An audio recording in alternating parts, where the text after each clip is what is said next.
देव विमानी पहाती शहाण्णवा कुळीचे भूपती दाटले क्षिती सन्माने कथा परिषदा रामायण पूर्वज उद्धर तीनान पूर्वजांचे नवल कोण उद्धरे संपूर्ण त्रिजगती अशी ही तुमचा आमचा जगाचा उद्धार करणारी रामकथा। त्या रामकथेच्या माध्यमातून नाथ महाराज सांगू लागले की सगळे आता स्वयंवर सुरू होणार आहे सीताईचं आणि त्या स्वयंवरासाठी या पृथ्वी तलावरले सगळे राजे आले, ऋषी आले।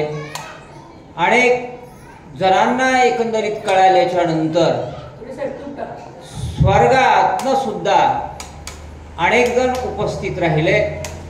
काय करतात ऐकूया। आले तपस्वी ऋषीश्वर आले यक्ष गंधर्व किन्नर स्वयंवर आले निशाचर दैत्य महावीर तेही आले। दैत्य महावीर तेही आले। कोण कोण आले तर एवढंच नाही तर दैत्य आले, किन्नर आले, गंधर्व आले, राक्षस सुद्धा आले। माय का स्वयंवर आहे म्हणून ऋषी आले, दानव आले, मानव आले आणि सगळे आल्याच्या नंतर काय केलं ऐका। धैर्य वीर्य महाशौर्य रूप गुणी गुण गांभीर्य धर्मा धर्मा अति औदार्य ऐसे नृपवर्य येते झाले। ऐसे नृपवर येते झाले। सगळे आले नाही का। ज्यांच्याकडे धीरता होती तेही आले, वीर्यवान होते, शौर्यवान होते। त्यांना ही बातमी कळाली आणि त्यांना कळाल्याच्या नंतर म्हटले आपणही जावं लागतंय। आज जसं देव बाप्पांची किंवा गणपती बाप्पांची काय आहे अनंत चतुर्दशी आहे, त्यांना निरोप देण्यासाठी महाराष्ट्र उभा आहे की नाही। हे गणराया तुम्ही बुद्धीची देवता आहात आणि बुद्धीची देवता असल्यामुळं तुम्ही आम्हाला काहीतरी बुद्धी द्या म्हणून सगळे जसे आलेत ना। इतके दिवस गणपती आपल्या सोबत होते, सदोदित असतात माय। ही एक टिळकांनी सुरू केलेली प्रथा परंपरा आहे त्या काळातली, म्हणून आपण ती साजरी करत असतो। सदोदित ती देवता जर रुष्ट झाली तर चालेल का? नाही ना। म्हणून सगळे जण आले, शौर्यवान आले, वीर्यवान आले। काय झालं? जे गो ब्राह्मणासायार्थी ज्याची यश कीर्ती महाख्याती ज्यांचे पवाडे स्वर्गी गाती स्वयंवरार्थी येते झाले। स्वयंवरार्थी येते झाले। नवे नवे ज्यांची कीर्ती होती या मंडळामध्ये ते सुद्धा आले बर का। स्वतःची कीर्ती असताना सुद्धा त्यांना वाटलं की आपण जाणं गरजेचं आहे। नवे नवे स्वकीर्ती तर आहेच आहे, पण नीतिवंत, धैर्यवंत, कीर्तिवंत हे सगळे जण आता स्वयंवर आहे सीता देवीचं म्हणून सगळे जण आले। कोण कोण आले ऐका। जे दान देती सर्वस्व ज्यांची वैकुंठी वर्णिती वाढीव ज्यांचे त्रैलोकी प्रसिद्ध गौरव तेही राजे येते झाले। तेही राजे येते झाले। कोणते? जे दान देण्यामध्ये अग्रेसर आहे ते सुद्धा आले बर का। दान अनेक जण देणारे आहेत, आताही काही कमी आहेत का? ते कालच बघितलं ना, माता पित्यांच्या स्मरणार्थ शिंदे महाराजांनी तिथे त्यांच्या सोबत लावले ना ते बसायला। त्यांनी सांगितलं मी द्यायला तयार आहे पण माझी एकच इच्छा आहे मंदिराच्या ते सांगून लागले। देणारे भरपूर आहेत, दाते काही कमी नाहीत, पण त्याचा सदुपयोग करणारे कमी आहेत। कुठलं खावं हे तरी कळावं ना, पण कळत नाही। कधीच देवाचं खायचं नाही बरं का। कधीच एकंदरीत भावाचं खायचं नाही. आपला बंधू आहे ना, त्याच्या सोबत कधीही त्याच्याकडनं हपकण्याचा कधी प्रयत्न करायचा नाही. आणि कधीच गावाचं खायचं नाही. गावाने जबाबदारी दिली ना, सरपंच केलं समजा, मोरक्या केलं सप्त्याचा, तिथलं हिशोबामध्ये व्यवस्थितच द्यायचं. आपल्या पदरून गेलं तर हरकत नाही, परंतु तिथलं खायचं नाही. लक्षात, देवाचं खायचं नाही, भावाचं खायचं नाही, गावाचं खायचं नाही.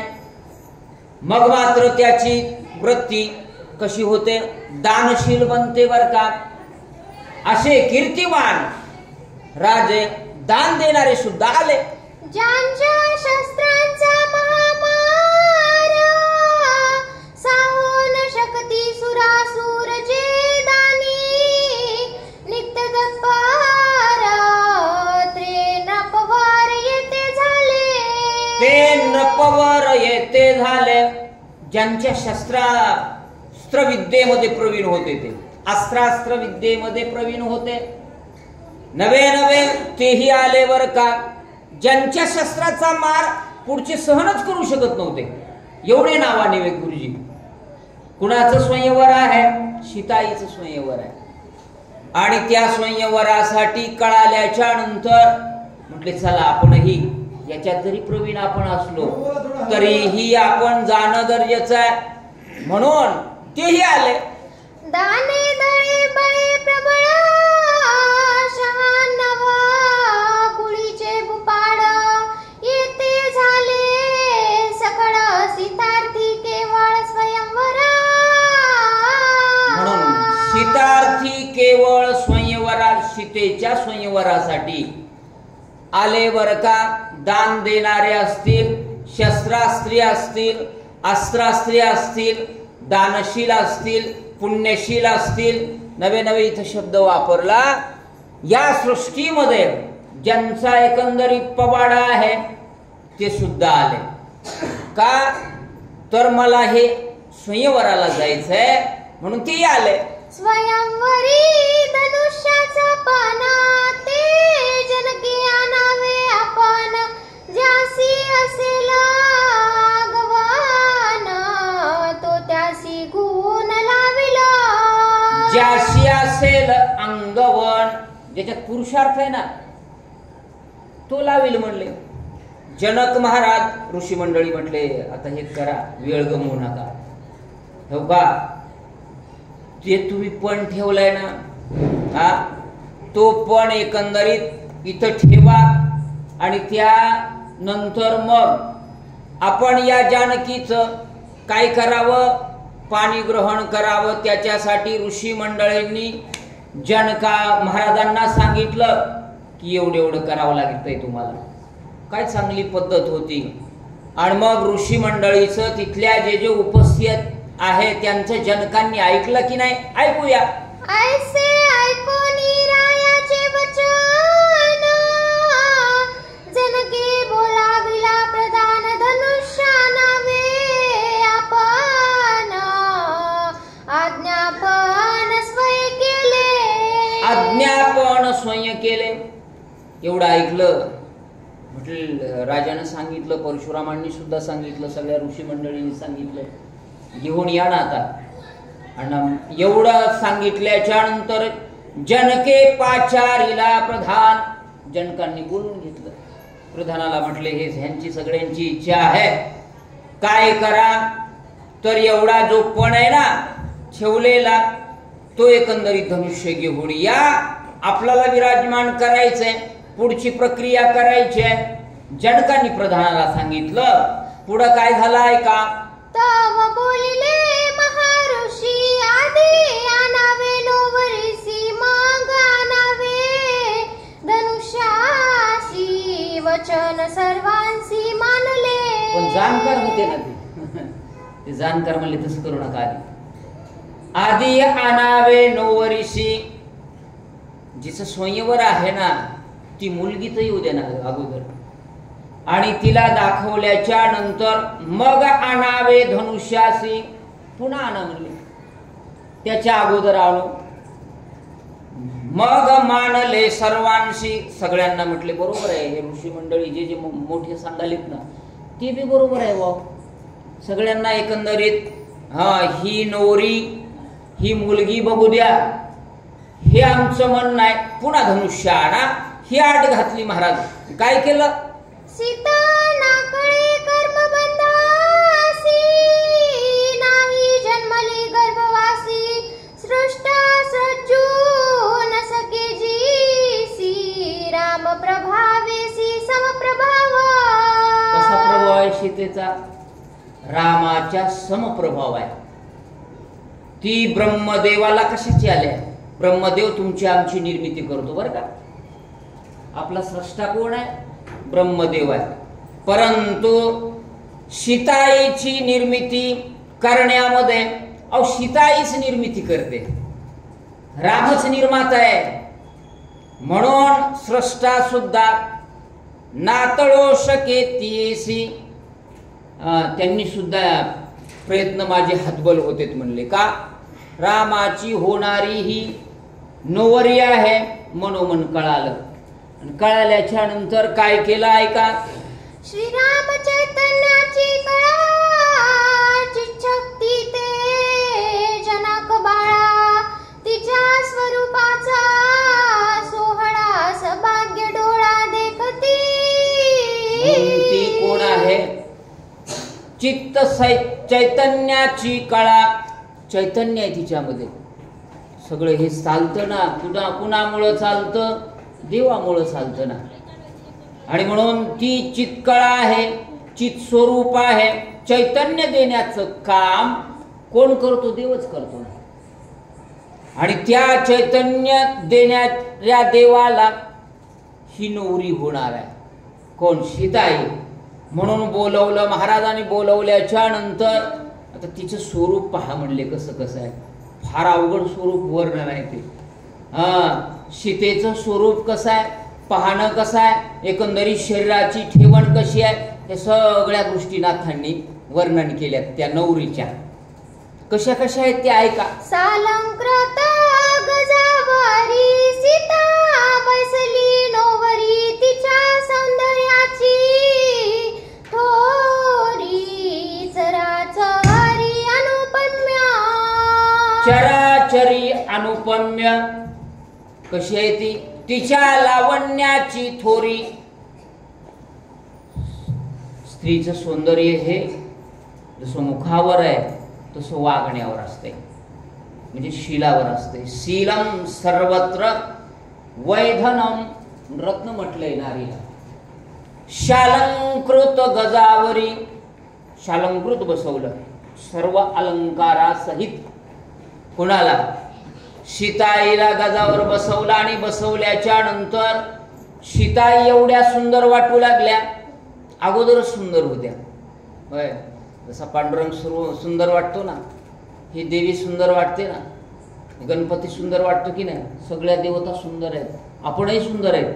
तुम्ही काही कमी नाहीत, स्वतःला कमी मानायचं नाही. त्यांचेच अंश आपण आहेत ना. शालंकृत गजावर बसवलं, सगळ्यांचं म्हणणं ऐकलं. आणि बसवल्याच्या नंतर सीताईला आता तिचं वर्णन करू लागलेत. कशी कशी आहे सीताई बरं का. नवरी कशी आहे, मुलगी कशी आहे ऐका.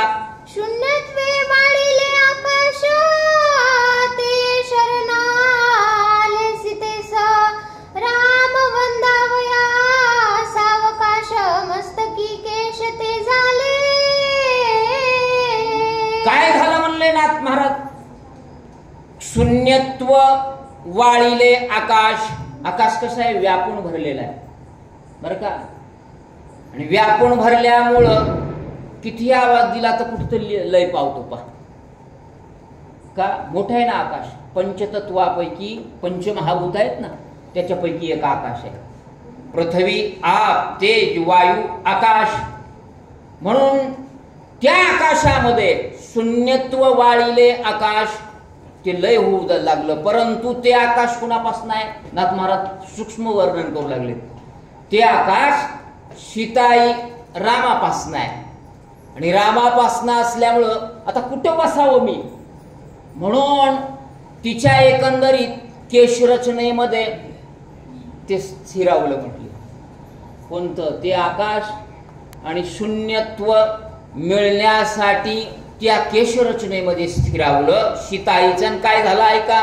शून्यत्व सांडोनी तत्काळ झाले मस्तकी केश कुरळ तेची आकाश सुनीळ जेथे चंद्रमंडळ मुखचंद्र. किती अवघड आहे ते. आणि ते आकाश ज्या अर्थी सीताईच्या या केशरचनेवर थांबलं, नवे नवे सुंदर असे कुरुळे केश तयार झाले महाराज.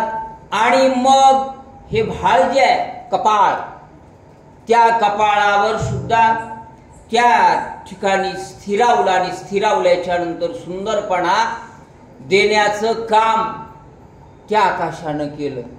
नवे नवे एवढंच नाही तर त्या आकाशानं आपली जी प्रतिमा आहे, कशी आहे आकाशाची प्रतिमा? सुनीळ शब्द वापरला. निळा आहे बरं का. आणि ते निळेपणा सीताईनं अंगी बांधला महाराज. म्हणजेच कुठल्या वस्त्राच्या माध्यमातून बांधला आपण ऐकूया. चंद्र पौर्णिमेसीच पूर्ण मुख चंद्र सदा संपूर्ण चंद्र राहूचे परविग्रहान येथे नित्य ग्रहण श्रीरामे. चंद्र कसा आहे? चंद्राचे गुण आहेत. शीतलता देतो, तो शीतल प्रकाश देतो, पण त्यालाही उन्हेपणा आहे म्हटले. ग्रहण कधी कधी लागतं बरं का. ते दोन ठिकाणी शुक्ल पक्ष आणि कृष्ण पक्ष. कृष्ण पक्षामध्ये काय होतो? कमी कमी होतो चंद्र. शुक्ल पक्षामध्ये वाढत जातो, 15 दिवस वाढतो आणि 15 दिवस कमी होतो ना. आमोशाला नसतोच ना. इथं काहीतरी आहे, चढ उतार आहे. इथं मात्र मुखचंद्र जे आहे ना सीताईचा कसा आहे? निष्कलंक आहे, सुंदर आहे. कशानं आहे? रामामुळे आहे. कोण बघाय आलेत? सगळे बघाय आलेत. आणि बघितल्याच्या नंतर शालंकृत देवबाप्पांच्या ह्याच्यामध्ये हा शब्द वापरला जातो, शालंकृत कन्यादान. बरं का. शालंकृत म्हणजे सगळ्या गोष्टी विवाहातल्या देऊन त्या कन्येचं दान करावं लागतं, त्याला शालंकृत कन्यादान. तुकाराम महाराजांनी शब्द वापरला. शालंकृत कन्यादान पृथ्वी दानाच्या समान. शालंकृत कन्यादान करून दिलं ना माय, पृथ्वीचं दान दिले इतकं पुण्य.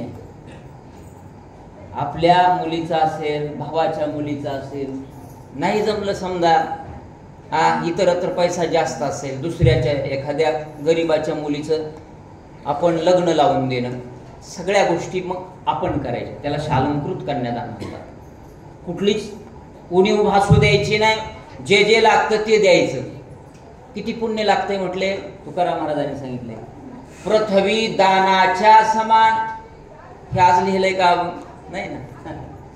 म्हणून कन्या आपण विविध दान करतो, त्याच्यामध्ये सगळ्यात महत्वाचं आहे पहिलं विद्यादान, नाही का.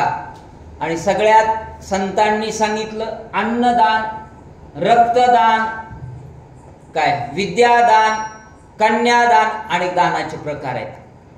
त्याच्यापैकी शालंकृत कन्यादान करण्यासाठी तयार झाले, उभं केलं बर का. पाहू लागले सगळेजण. काय पाहिलं? मुखचंद्र पाहिला सीताईचं. काय केलं? चंद्रबिंबास कळंक मुखचंद्र नित्य निष्कळंक देखता सीतेचे श्रीमुख होती निर्दुःख भावार्थी. भावार्थी भाव धरून जर सीताईचं दर्शन घेतलं, पूजन केलं की मग होती सुखरूप. भावार्थी सुखरूप होते बरं का. देवाचं दर्शन हे सरस्वतीचं दर्शन घेतलं ना सुखरूप होते, महादेवाचं दर्शन घेतलं ना सुखरूप होते. का? निष्कलंक चेहरा आहे सीताईचा. चंद्राला कलंक काय म्हटले? चंद्र मेझे लांछन मारतंडजे तापहीन, हे का नाही, त्याला लांछन आहे गुरुपत्नीच्या, हे सगळं तुम्हाला माहित आहे. परंतु मुखचंद्राला कुठला कलंक शीतेच्या नाही. आपल्याही मुखचंद्राला कलंक येऊ दे. म्हणजे इथून वर जे अवयव आहेत ना फार पवित्र आहे. ध्यानात घेत जा, हे मुख पवित्र आहे. आणि पवित्र असल्यामुळं कशासाठी आहे? फक्त आणि चांगलं बोलण्यासाठी. नवे नवे तुमचे शब्द इतके सोज्वळ गेले पाहिजेत की पुढच्याला ऐकतच राहावं वाटावं. ही सगळी जागा दिल्यात, 9 द्वार दिलेत. 9 द्वारापैकी शिंदे मामा मुख एक द्वार आहे. आणि म्हणून तो मुखचंद्र कसा आहे ऐका. चंद्री नक्षत्रे पुढे मागे तैसे तानवडे मोती लगे कुंकुमा सुरंग राम रांगे तोची निजांगे मळवट. तोची निजांगे मळवट. चंद्र आहे ना, चंद्राच्या माग म्हणले चांदण्या असतात, तारे असतात. आणि ज्या अर्थी तारे असते त्यामुळे चंद्र शोभून दिसते आकाशात. बघा ना तुम्ही, फार चांगलं वाटतं ते पौर्णिमेला. सदोदित चांदण्या ते बघितले ना तुम्ही, शेतात राहणारे असाल, शेताला जास्त जाणारे, आणि पहा तुम्ही किती आनंद वाटतो. म्हणून इथं मात्र काय आहे तर मळवट भरलाय. मळवट सुंदर लेनच आहे. ही आई दिसते ना तुम्हाला, ह्या ज्या दिसत आहेत पदर घेतलेल्या, कुंकू मोठं लावलेल्या, काय सगळ्या अलंकारासहित नटलेल्या स्त्रिया, लक्ष्मी सरस्वती, हे सगळ्या गोष्टी आहेत ना, त्यांना शोभतात ना. कसंही राहत जाऊ नये. नात असो मोठ्या, एवढी झाली ना मुलगी आता, तिने सर्व अंग भरून कपडे घातले पाहिजे. नाही जीन्सची पॅन्ट घालायचीच नाही मुलीला. काय घालायची माहिती? टी शर्ट कशाला घालीत बसायचे? इथं निघालं नाही. मी एक सांगालो, सध्या शहरामध्ये ह्या सगळ्या गोष्टी आल्या. पेहरावावर बरंच असतं. तुमचा सोज्वळ चांगला पेहराव असला पाहिजे. संतांनी त्याच्यासाठी कुणालाही कीर्तनाला कसल्याही पेहरावामध्ये उभा टाकता येत नाही. त्याला धोतीच पाहिजे, त्याला फेटाच पाहिजे. हे सगळे अलंकार वस्त्र असले पाहिजे का नाही. म्हणून सीताईचा मळवट सुंदर वाटू लागला. केशरचना सुंदर आहे. सगळं वर्णन नाथ महाराज करू लागले नवरीचं. आताच्या नवऱ्यात आता पुढं सांगतो ऐका. श्रीराम देखलिया वारी घालू विसरली ते बोवरी बोवऱ्यानी मायेच्या कारी राजे ब्रह्मचक्री पाडिले तिने. राजे ब्रह्मचक्री पाडिले तिने. सीताईला बघितल्या बरोबरच जे आले होते का नाही घाय वटून गेले, मूर्छितच पडले गुरुजी. का? एवढी सीताई कशी आहे? सुंदर आहे. आणि सुंदर असल्यामुळं जे राजे आले होते, नावाने गेले होते, देशोदेशीचे आले होते, मूर्छित झाले महाराज. परंतु नाथांनी सांगितलं, सीतेने रामाकडं पाहिलं आणि पाहिल्या बरोबर भोवऱ्या घालायच्या विसरल्या. महिला घालतात ना काही त्याच्यापैकी एक ते दागिनाच आहे म्हणा की काहीतरी असेल, ते घालायची सीताई विसरली. कुणाला बघितल्याच्या नंतर? रामाला बघितल्याच्या नंतर विसरल्या महाराज. आणि काय झालं मग?